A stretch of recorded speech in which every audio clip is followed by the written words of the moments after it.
Cette entreprise vendéenne fabrique des essieux pour engins agricoles et 50% de ce qui sort d'ici ne se vendra pas en France. Ça, c'est un produit qui va partir en Angleterre. On exporte dans toute l'Europe. L'Europe reste notre zone principale d'export.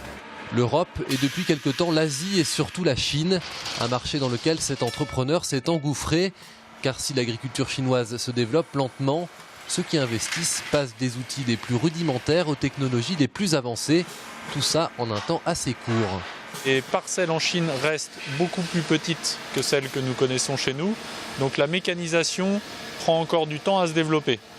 Cependant, nous sommes déjà présents sur le territoire chinois par nos clients qui y vendent des essieux. Et vous avez raison, les fabricants locaux ont tendance à développer des solutions de façon soudaine et brutale en brûlant un peu les étapes. Donc ils vont passer de l'essieu qu'on livrait il y a 30-40 ans en France à l'essieu de demain avec des solutions complexes, avec des systèmes de suspension, d'essieux suiveurs qui sont fabriqués du coup en France et qu'on livre en Chine.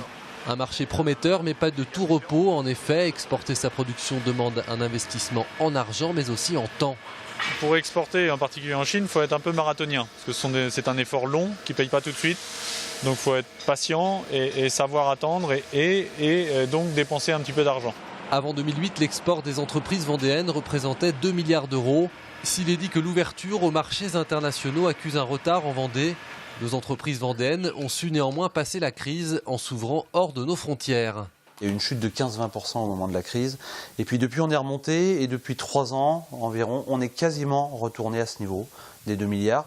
Donc, ce qui veut dire qu'effectivement, malgré la crise, il y a eu un petit choc, mais malgré la crise, les entreprises sont plutôt ouvertes. Et je pense que le maintien de ces 2 milliards nous montre plutôt qu'on est finalement toujours en train de développer ce regard vers l'extérieur.